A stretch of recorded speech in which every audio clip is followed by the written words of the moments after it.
কুকুর ভক্ত কি বলবো। তো রাত্রে আস্তে আস্তে ওদের বাড়ির কাছে একটা কুকুর আছে, কুকুরটা এমন করে গায়ে উঠেছে, আমি তো চিল্লে মিল্লে পালিয়ে এসেছি দূরে। আর কুকুরটার গায়ে উঠে পুরো কামড়ায়নি, পুরো হাঁচি দিয়েছে হাতে, একদম অনেকটা পুরো লাল হয়ে রক্ত বেরিয়ে গেছিল, একটুখানি বেশি না একটু রক্ত বেরিয়েছিল। দিয়ে কাল থেকে সুমানের তর্ক করছে ভ্যাকসিন নিতে যাবো না। কেমন বলো রোগ হয়, জল আতঙ্ক না কি একটা রোগ হয় আমি শুনেছি ফেসবুকে।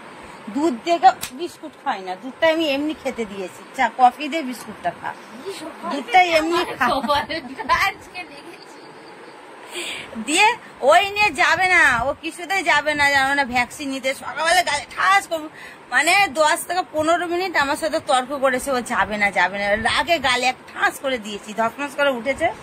আমাদের মিষ্টি উঠে তো অনেক মুখ করলো, তখন ডাক্তারখানায় হসপিটালে গেল। কোথায় গেছিল জানো? সুভাষগ্রাম না, সুভাষগ্রামে হসপিটালে গিয়ে ওখানে আতস খাঁচ দিয়ে দেখেছে। ডাক্তার যখন বলেছে এটা অনেকটা, কি বলেছে বলুন, কি বলেছে বলো বলো, অনেকটা আছে, হ্যাঁ অনেকটা আঁচড় দিয়েছে, এটা এখন সঙ্গে সঙ্গে এটার ব্যবস্থা করতে হবে, তাই বলেছে। অনেকটা লেট হয়ে গেছিল সে রাত্রে, তারপরে রাত্রি থেকে টিটিনাস নেয়নি, কোনো সাবান টাবান দিয়ে ধরেনি, ডেটল লাগায়নি, কিচ্ছু না, ওই তর্ক করে গেছে। দিয়ে এখন 4খানা ভ্যাকসিন নিয়ে এসছে, একসাথে 4টে দিয়েছে, এ দুটো হাতে এ হাতে দুটো, আবার 3 দিন পর একটা হবে। মোট মনে কটা হবে গো? মোট 12খানা ভ্যাকসিন হবে। আমাকে যখন কুকুরে কামড়েছিল আমি তো নিয়েছিলাম 5খানা দিয়েছিল, আমাকে কিনে করেছিলাম আমি, যদিও হসপিটালে আমি যাইনি, ও হসপিটালে করে এসছে। তো এই হয়েছে ব্যাপার জানো, এত মানে কুকুর ভালোবাসে, কুকুরে এমন করে দিয়েছে আর কিছু বলার নেই। এদিকে মুখটা দেখাও, এই যে ডগ লাভার, দুরান্ত ছেলে, দুরান্ত, কি বলবো।